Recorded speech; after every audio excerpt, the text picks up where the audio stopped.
membaca surat Al-Kahfi dari Jumat. Pada hari Jumat hadisnya sah atau enggak? Lainnya. Perlu dijawab?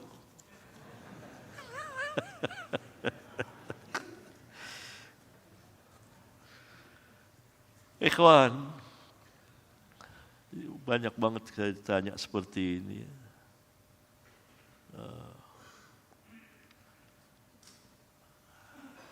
Hadis membaca surat Al-Kahfi pada malam dan pada hari Jumat, sepanjang yang saya ketahui, sabit, sah,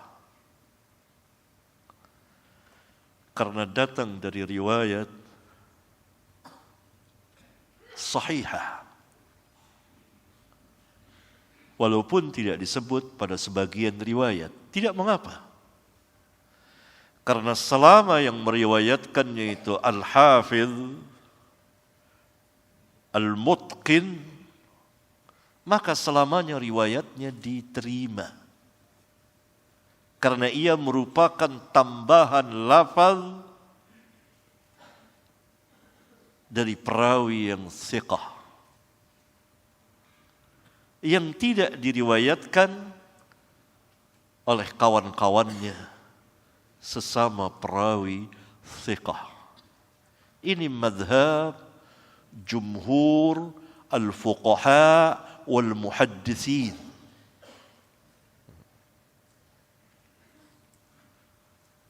Nah, ini kan yang bikin bingung, banyaknya pertanyaan, karena sebagian ikhwan menyatakan hadis tersebut dhaif, tetapi secara mujmal, kesimpulan, kalau saya tidak salah seperti itu ya, tidak dirinci mengapa lemahnya. Ini bingung. Maka bagi para pelajar seperti saya dan antum yang akan menyelamatkan diri dari taklid semata, tentu tidak akan berpegang kepada perkataan tersebut.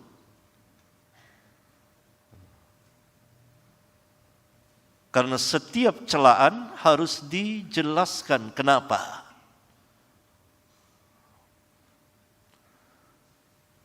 Bahkan saya melihat di video di YouTube Syekh Abu Ishaq Al-Huwaini melemahkannya dan memperincinya, menjelaskannya. Walaupun saya tidak setuju. Tetapi beliau menjelaskan sebab beliau melemahkan. Nah, saya mengatakan bahwa apa yang dijelaskan Syekh Abu Ishaq Al-Huwaini tidak tepat. Yang benar, hadis itu sahih. Maka saya sebetulnya sudah menulis ini panjang lebar di kitab Al-Masail jilid ke-14, masalah ke-701. Ya belum terbit tentu itu. Baru aja terbit 13. Itu saya panjang lebar.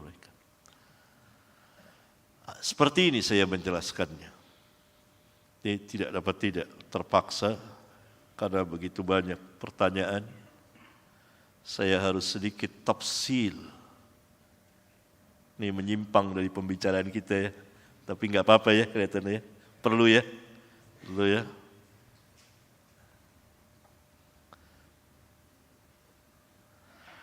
Hadis tentang membaca surat Al-Kahfi pada hari Jumat Sanad itu beredar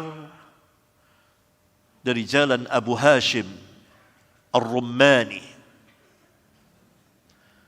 Abu Hashim Ar-Rummani menerima hadis ini dari Abu Mijlaz. Abu Mijlaz, mim, jim, lam, zay, Mijlaz, menerima hadis ini dari Qais bin Ubad. Qais bin Ubad menerima hadis ini dari Abu Sa'id Al-Khudri radhiyallahu taala anhu.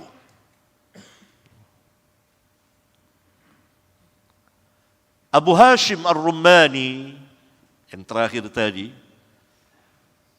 sampai kepada Qais bin Ubad, itu para perawi thiqat dari perawi Bukhari dan Muslim. Yang meriwayatkan dari Abu Hashim Ar-Rummani ada 3 orang.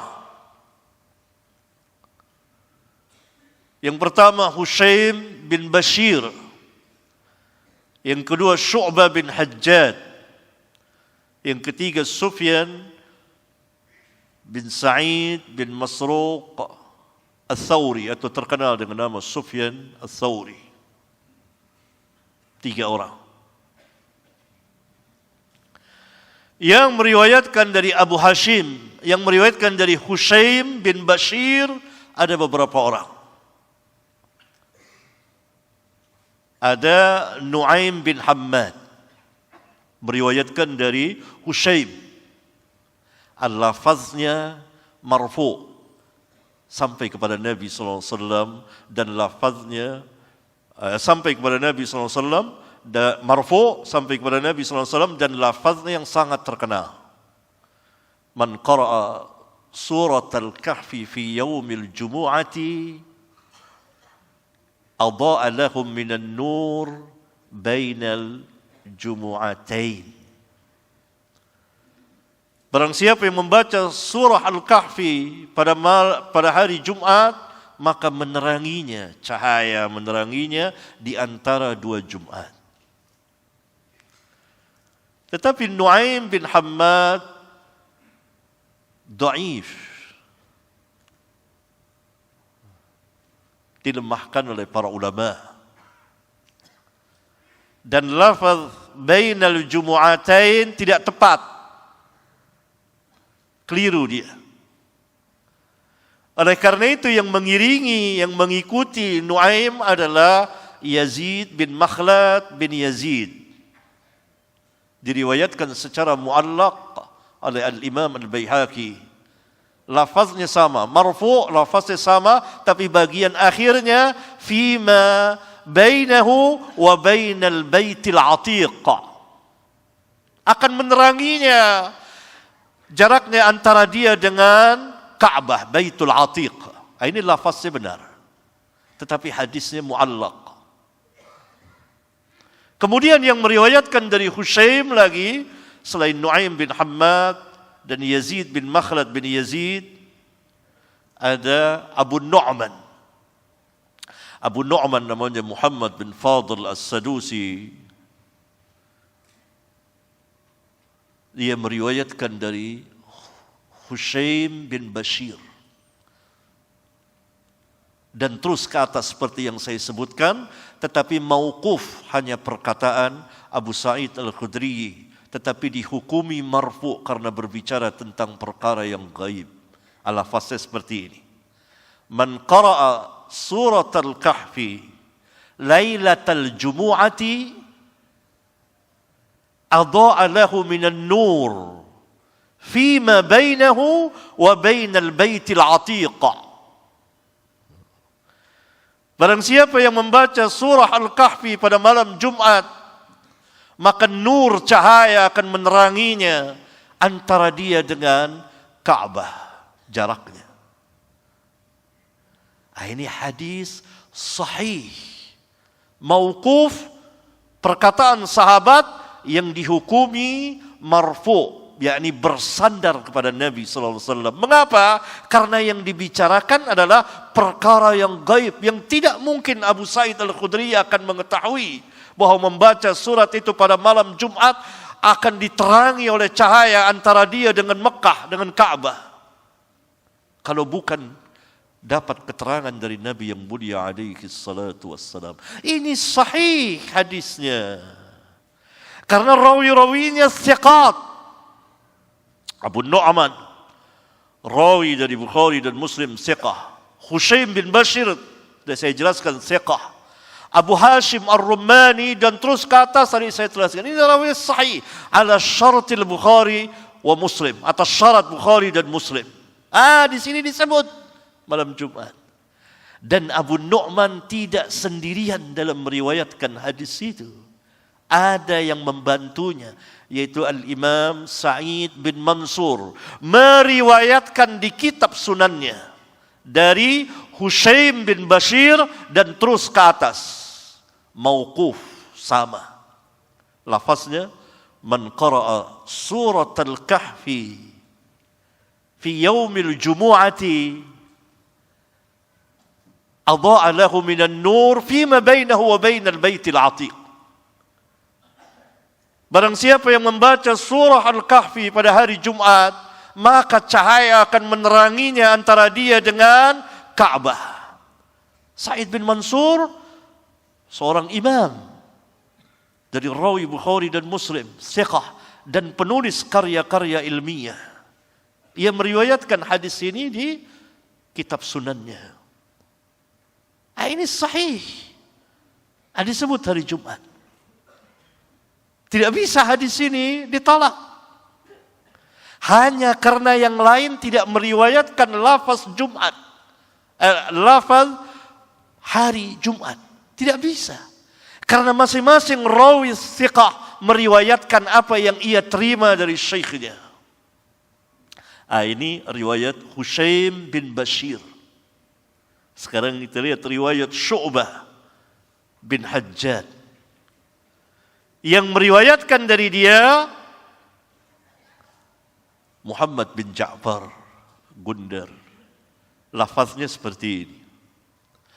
Man qara'a surat al-kahfi kama unzilat kanat lahu nuran yawmal qiyamati min maqamihi ila Makkah. Barang siapa yang membaca surat Al-Kahfi, tidak disebut malam dan hari Jumat, sebagaimana diturunkan, cahaya akan meneranginya nanti pada hari kiamat antara dia dengan Mekah. Sama dengan hadis yang sebelumnya, hanya di sini tidak disebut hari Jumat, menunjukkan bahwa cahaya yang akan menerangi nanti pada hari kiamat, bukan sekarang. Kan? Man qara'a surat al-kahfi kama unzilat kanat lahu nuran yawmal qiyamah min maqamihi ila Makkah. Barang siapa yang membaca surat Al-Kahfi sebagaimana Allah turunkan, maka cahaya akan meneranginya pada hari kiamat. Kalimat yaumul qiyamah ini berfaedah sekali. Ini hadisnya pun sahih. Sebagian meriwayatkan marfu kepada Nabi SAW, yang meriwayatkan dari Syu'bah, yaitu Yahya bin Katsir Abu Ghassan, marfu kepada Nabi SAW. Sedangkan Muhammad bin Ja'far meriwayatkan mauquf, tetapi tetap saja dihukumi marfu.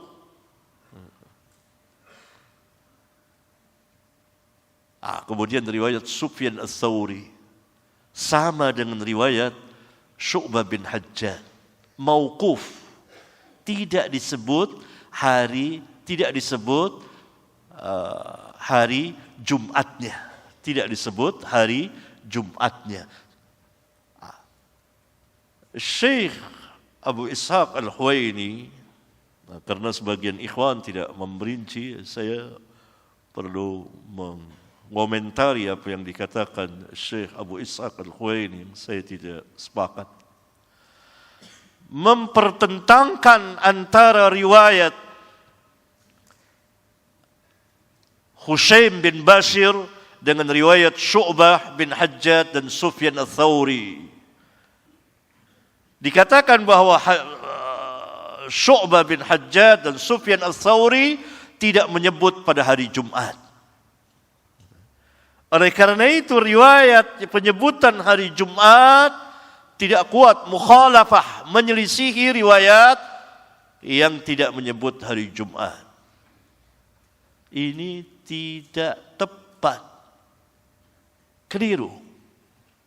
Mengapa? Karena Hushaim bin Bashir seorang hafiz, seorang yang mutqin, bukan seorang yang lemah. Berarti ziyadah tambahan dari Hushaim wajib diterima menurut para fuqaha dan para muhadditsin, karena ia hadis yang berdiri sendiri, tidak dipertentangkan dengan riwayat Sufyan Ats-Tsauri dan Syu'bah bin Hajjaj.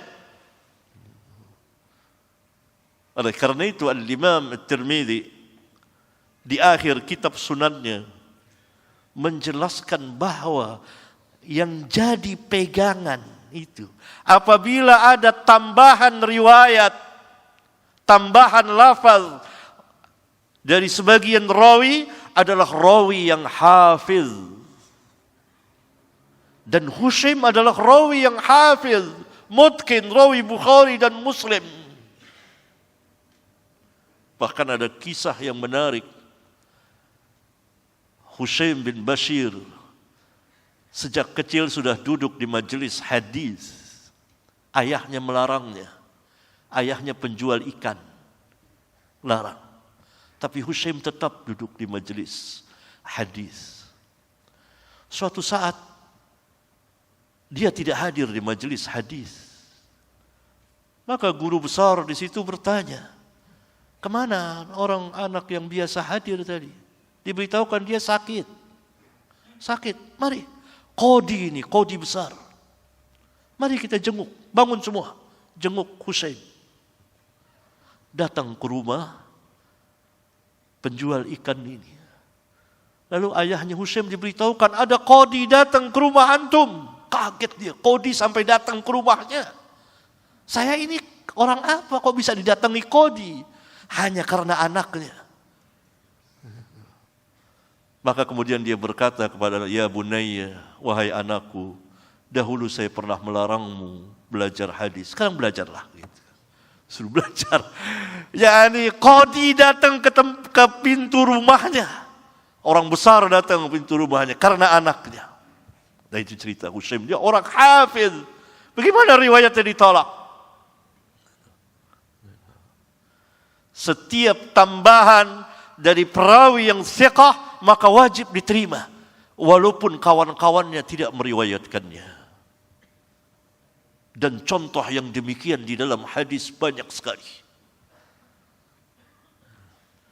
Syekh Abu Ishaq Al-Huwaini, saya yakin beliau adalah seseorang yang mensahihkan hadis menggerak-gerakkan jari telunjuk. Karena gurunya yaitu Syekh Albani mensahihkannya. Hadis ini diriwayatkan oleh belasan rawi. Silakan baca di kitab Al-Masail jilid 2. Silakan baca. Riwayat dari Asim bin Kulayb dari ayahnya dari Wa'il bin Hujr. Ada sepanjang yang saya teliti 14 orang rawi yang meriwayatkan dari Asim bin Kulayb. 13 orang rawi meriwayatkan Nabi SAW berisyarat dengan jari telunjuknya. 1 orang rawi meriwayatkan bahwa Nabi SAW menggerak-gerakkan jari dari Asim bin Kulayb, yaitu Zaidah bin Qudamah. Antum harus cermat dengar ngomongan saya ini.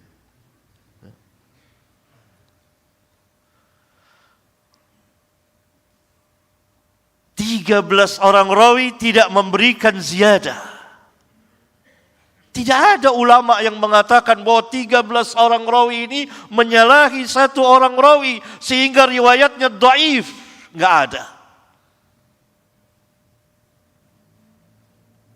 dari An-Nawawi sampai Albani rahimahumullahu ta'ala, tidak ada yang melemahkan hadis ini, termasuk Syekh Abu Ishaq sendiri. Padahal di antara 13 orang rawi itu ada imam-imam besar seperti Sufyan Ats-Tsauri, Syu'bah ada di situ. Ada Sufyan bin Uyainah, ada Abdullah bin Idris, ada Zuhair bin Muawiyah, dan lain-lain perawi thiqat. Bukan hanya 2 orang, belasan, 13 orang. Hanya Zaidah bin Qudamah yang meriwayatkan dari Asim, dari ayahnya, dari Wa'il, yang menyatakan bahwa Nabi SAW menggerak-gerakkan jari telunjuknya. Kenapa tidak dikatakan menyalahi? Padahal ini belasan, dan ini hanya 2. Kenapa? Karena yang diriwayatkan oleh Zaidah tambahan dari perawi thiqah, kecuali dia tidak thiqah. Iya, dia thiqah, hafidh, mutqin. Dialah yang meriwayatkan menggerak-gerakkan jari, hanya 1 orang. Yang lain meriwayatkan hanya berisyarat. Tapi disahihkan oleh ulama, enggak ada yang melemahkannya. Begitu juga riwayat Syu'bah dengan Sufyan Ats-Tsauri yang tidak menyebut hari Jumat tidak mengapa. Itu riwayat dia. Riwayat Hushaim menyebut hari Jumat wajib diterima. Tidak bisa dipertentangkan. Sebab kalau dengan cara seperti itu semata, maka akan banyak hadis terjadi mukhalafah, pertentangan. Menunjukkan bahwa rawi thiqat, hafidh, mutqin yang memberikan tambahan, dia mempunyai keutamaan dari yang lain. Ini kan kontradiksi antara 2 takhrij Abu Ishaq Al-Huwaini dengan takhrijnya yang dengan takhrij Usbu dengan apa yang dia katakan. Karena itu tadi di awal saya tidak menyetujuinya. Saya kira tidak tepat. Karena riwayat Hushaim bin Bashir tadi sahih. Mauquf dihukumi marfu'. Berarti kelengkapan hadis itu. Barang siapa yang membaca surah Al-Kahfi pada hari Jumat sebagaimana diturunkan Allah, maka cahaya akan meneranginya nanti pada hari kiamat. Antara dia, jarak dia dengan Makkah. Wallahu a'lam bissawab. Itu ringkasan dari apa yang saya tulis.